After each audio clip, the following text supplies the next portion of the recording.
नमस्कार विद्यार्थी मित्रांनो, आपल्या सर्वांचे शिखर एमपीएससी या यूट्यूब चॅनलमध्ये स्वागत आहे.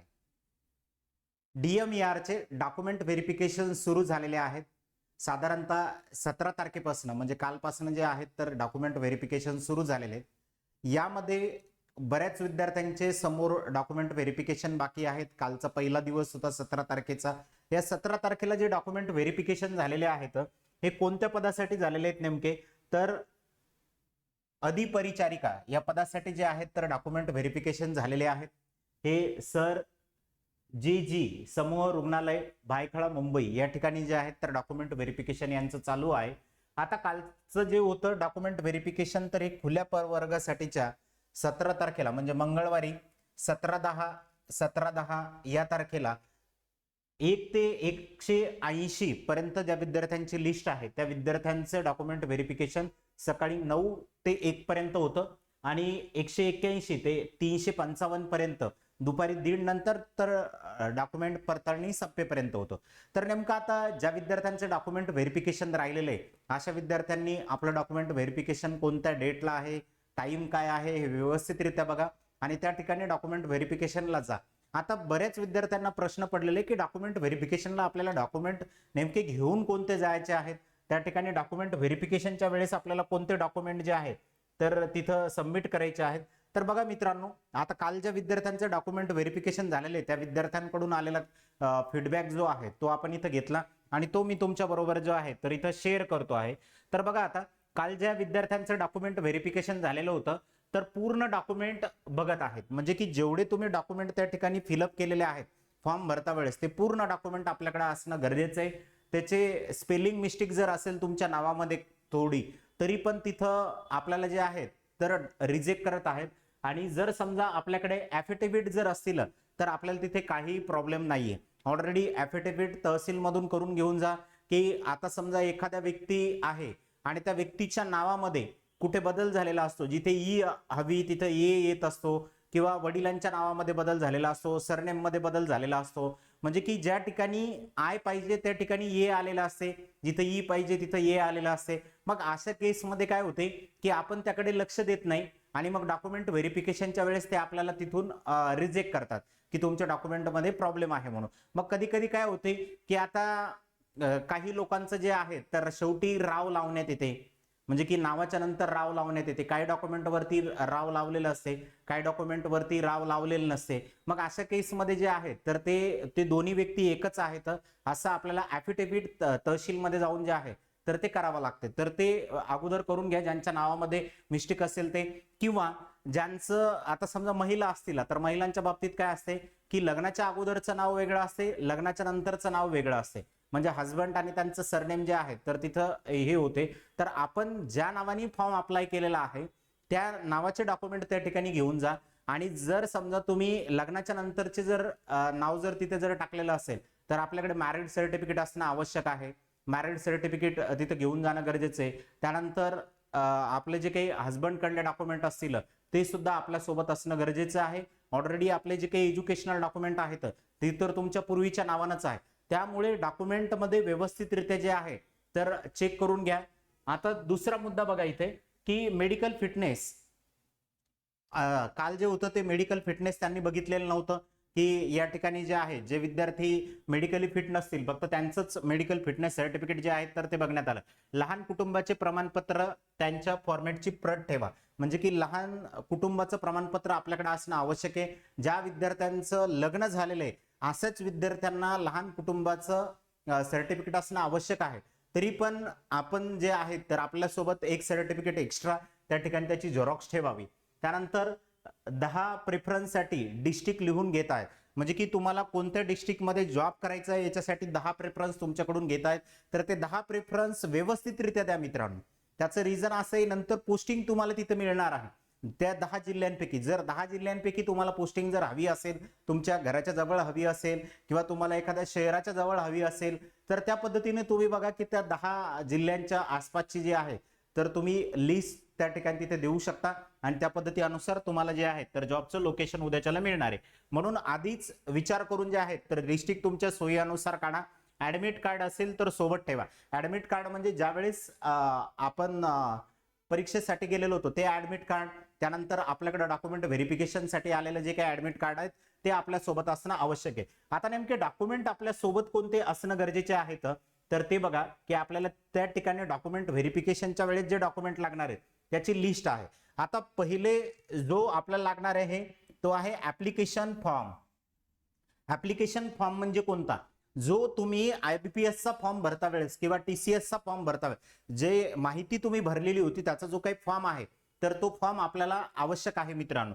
आता हा फॉर्म जो आहे तो आवश्यक का आहे?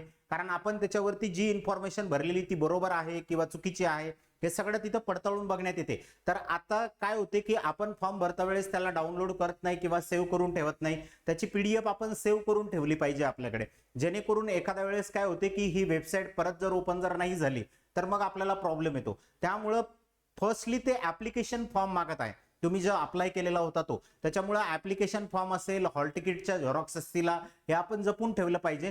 तर ऍप्लिकेशन फॉर्म हा सगळ्यात महत्वाचा आहे, त्यानुसार तुमचं डॉक्युमेंट होते.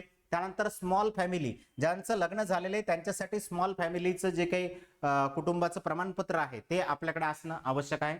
त्यानंतर बघा आता डोमेसाईल, महाराष्ट्राचा रहिवासी आहे याचं डोमेसाईल आपल्याकडे असणं आवश्यक आहे. ते ज्या विद्यार्थ्यांच्या काढलेलं नसेल त्या विद्यार्थ्यांनी डोमेसाईल काढून घ्या की पुढचे ज्यांना फॉर्म भरायचे असतील ते विद्यार्थी. आपल्याला डोमेसाईल आत्ताच असेल तरी पण चालेल, तसं जर बघितलं तर कोणतीही ऍड येण्याच्या अगोदरचे आपल्याकडे हे डॉक्युमेंट रेडी पाहिजे. त्याच्यानंतर एजचा प्रूफ, आपलं जे एज आहे त्याचं प्रूफ असणं आपल्याकडे आवश्यक आहे. त्यानंतर MSCITचं सर्टिफिकेट जर तुम्ही तिथे फिलअप केलेलं असेल तर, किंवा याच्या बदल्यात दुसरं एखादं जर सर्टिफिकेट तुमच्याकडे असेल तर ते सर्टिफिकेट सुद्धा तिथं चालणार आहे. SSC 10वी आणि 12वीचे दोन्ही पण म्हणजे मार्कशीट आणि बोर्ड सर्टिफिकेट हे दोन्ही पण आपल्याकडे असणं आवश्यक आहे. बोर्ड सर्टिफिकेट वरची आपली डेट ऑफ बर्थ जी आहे तर ती चेक करण्यात येत आहे, त्याच्यामुळं जन्माची जी काही नोंद आहे ती त्याच्यावरून सुद्धा जे आहेत तर ते व्हेरीफाय करतात. त्याच्यामुळे 10वी 12वीचे जे काही डॉक्युमेंट आहेत ते दोन्ही पण, आता बरेच विद्यार्थ्यांच्या 10वीच्या डॉक्युमेंट वरती वेगळं नाव असते, 12वीच्या डॉक्युमेंट वरती वेगळं नाव असते, जे 10वीच्या याच्यावरती परत ग्रॅज्युएशनच्या याच्यावरती नाव असते. अशा विद्यार्थ्यांनी ऍफिडेव्हिट करून घ्या तहसीलमध्ये जाऊन, त्यांच्या नावामध्ये जर बदल जर असेल तर. त्यानंतर ग्रॅज्युएशन ज्या याच्यामधून आपण अप्लाय केलेलं आहे त्या पोस्टसाठीचं जे काही आपलं ग्रॅज्युएशन झालेलं आहे तर त्याच्या ग्रॅज्युएशनचे डॉक्युमेंट, तुम्ही त्याच्यानंतर PG जर केलेला असेल तर PG तिथं टाकलेला असेल तर PGचे पण आपल्याला डॉक्युमेंट आहेत. जे लोक कॅटेगरीमध्ये येतात त्यांच्याकडे कास्टचं जे सर्टिफिकेट आहे तर ते तिथं देणं आवश्यक आहे. त्यानंतर कास्टची व्हॅलिडिटी, त्यानंतर आपल्याकडे उत्पन्नाचं जे काही प्रमाणपत्र आहे तर ते सुद्धा देणं आवश्यक आहे. हे जे 3 डॉक्युमेंट आहेत जे लोक कॅटेगरीमध्ये येतात त्या लोकांसाठीच येतं. बाकीचे डॉक्युमेंट जे आहेत ते ओपन कॅटेगरीतल्या विद्यार्थ्यांसाठी कंपल्सरी आहेत. ओपन कॅटेगरीतल्या विद्यार्थ्यांसाठी डोमेसाईल, एज प्रूफ, MSCIT, 10वीचे बोर्ड आणि बोर्ड सर्टिफिकेट आणि मार्कशीट, 12वीचे बोर्ड सर्टिफिकेट आणि मार्कशीट, ग्रॅज्युएशनचं जे आपलं सर्टिफिकेट आहे ते. आता बरेच विद्यार्थ्यांचं म्हणणं आहे ग्रॅज्युएशनचं काय काय लागणार आहे मित्रांनो, फर्स्ट इयरची, सेकंड इयरची, थर्ड इयरची जी काही आपलं फायनल इयर असेल, असं जर 4 वर्षाचं तुमचं ग्रॅज्युएशन असेल तर 4ही वर्षाचे आपल्याकडे मार्कशीट असणं आवश्यक आहे. फर्स्ट इयर पासून जर सेमिस्टर पॅटर्न जर असेल तर सगळ्या सेमिस्टरचे डॉक्युमेंट आपल्याकडे असणं आवश्यक आहे. त्याच्या झेरॉक्स व्यवस्थितरित्या जे आहेत तर त्याचे प्रिंट काढा, 2-2 बंचेस व्यवस्थितरित्या जे आहेत तर आपण बनवून ठेवा. त्यानंतर तिथं गेल्याच्या नंतर पहिल्यांदा जे आहे तर तुम्हाला आत एंट्री देतात. आत एंट्री दिल्याच्या नंतर जो तुम्ही फॉर्म ते तुम्हाला फॉर्म मागत आहेत, मग फॉर्म दिल्याच्या नंतर जे आहे त्यावरती तुमचा जो रोल नंबर आहे आणि तुमची डेट ऑफ बर्थ आहे ते टाकून तुमचं लॉग इन करत आहेत. लॉग इन केल्याच्या नंतर तुमच्या तिथं थंब घेण्यात येते पहिल्यांदा, म्हणजे बायोमॅट्रिक करण्यात येते. बायोमॅट्रिक केल्याच्या नंतरच तुम्हाला समोर एंट्री आहे डॉक्युमेंट व्हेरिफिकेशनसाठी. जर तुमचं बायोमॅट्रिक तिथं मॅच होत नसेल तर तुम्हाला तिथूनच बाहेर काढून देण्यात येत आहे. त्यामुळं आता बऱ्याच लोकांना काय असते की विशेषतः लेडीज यांना हातावरती जे आहे तर मेहंदी काढणे, वेगवेगळ्या डिझाईन काढणे हे जे आहेत तर काही छंद असतात आपले. तर ज्यावेळेस आपण डॉक्युमेंट व्हेरिफिकेशनला जातो तर आपले जे काही थंब आहेत हे मॅच होत नाहीत त्या ठिकाणी. त्याच्यामुळं जे विद्यार्थी स्पर्धा परीक्षा देत आहेत सध्याच्याला त्या विद्यार्थ्यांनी एक गोष्ट लक्षात घ्या की आपल्या हातावरती मेहंदी असेल किंवा बाकीचे जे काही असेल विशेषतः लेडीज यांचे थंब नंतर तिथं मॅच होत नाहीत. आता बऱ्याच लोकांना आहे ना तर हीटचा प्रॉब्लेम असतो. आता मागच्या वेळेस काय झालं की एक स्टुडंट होते, त्यांचं IBPS म्हणजे की बँकिंगच्या एक्झामचं डॉक्युमेंट व्हेरिफिकेशन होतं, त्यांचं हीटमुळे जे आहे तर हात खूप जास्त असे त्याच्यावरती रेषा आलेल्या होत्या, ते मॅच होत नव्हते. त्यांचं डॉक्युमेंट व्हेरिफिकेशन त्यांनी केलंच नाही. त्यांना नंतर मग ट्रीटमेंट करून पुन्हा त्यांना ऍप्लिकेशन करून हे करून सगळी प्रोसिजर करून मग त्यांचं ते बायोमेट्रिक तिथं झालंय. म्हणजे या प्रोसेसला जवळजवळ त्यांना 2-3 महिने द्यायचं काम पडलं. म्हणजे हे होऊ नये याच्यासाठी आपण ही पूर्वरित काळजी घेणं गरजेचं आहे. आणि या गोष्टी आपण बारीक सारीक असतात पण लक्षात घेत नाही, तिथे गेल्याच्या नंतर ते प्रॉब्लेम येतो आपल्याला. त्यामुळं 2-2 बंचेस रेडी ठेवा. आपले जे काही झेरॉक्स आहेत त्याचे सगळ्या गोष्टीच्या 2-2 बंचेस रेडी ठेवा. आपले ओरिजिनल डॉक्युमेंट, कोणत्या डॉक्युमेंटमध्ये काही प्रॉब्लेम जर असेल नावामध्ये वगैरे कुठे, आता काय होते की काही लोकांनी अंदाजे पर्सेंटेज टाकलेले असतात, आता ते पर्सेंटेज इथं मॅच होत नाही, त्या गोष्टी कमी बघण्यात येतात. फर्स्टली जे आहेत तर नाव व्यवस्थितरित्या आहे किंवा नाहीये, आपला फोटो वगैरे ते चेक करण्यात येतात. आपल्यासोबत जवळजवळ एक 7-8 फोटो जे आहेत पासपोर्ट साईजचे ते ठेवणं आपल्याला आवश्यक आहे, कारण त्या ठिकाणी आपल्याला ते द्यावे लागतात. त्यानंतर आपली सिग्नेचर कोणती केलेली होती ते पण लक्षात घ्या तिथे, कारण की सिग्नेचर मॅच करून बघण्यात येते की आता आपण केलेली आणि त्या ठिकाणी जे आहेत तर त्यांच्याकडे ऑलरेडी जी आपण अपलोड केलेली होती फॉर्म भरता वेळेस ती मॅच करून बघण्यात येते. म्हणजे तोच उमेदवार आहे किंवा नाहीये या सगळ्या गोष्टी तिथं बघण्यात येतात. त्यामुळं ज्या विद्यार्थ्यांचं डॉक्युमेंट व्हेरिफिकेशन बाकी आहे त्या विद्यार्थ्यांनी पूर्णपणे हे डॉक्युमेंट रेडी ठेवा, जेणेकरून तुम्हाला काही प्रॉब्लेम येणार नाही. कोणत्याही परीक्षेचं तुमचं डॉक्युमेंट व्हेरिफिकेशन असू द्या, तुम्हाला हेच डॉक्युमेंट त्या ठिकाणी तिथे लागणार आहे. तर जर डॉक्युमेंट मध्ये काही प्रॉब्लेम असेल तर तुम्हाला काही विचारायचं असेल तर तुम्ही कमेंट बॉक्समध्ये विचारा, नक्की आम्ही त्याचा रिप्लाय देण्याचा जो आहे तर तो प्रयत्न करू. सगळ्याच परीक्षेसाठी हेच डॉक्युमेंट आपल्याला आवश्यक आहेत आणि सगळी प्रोसिजर सेम असते.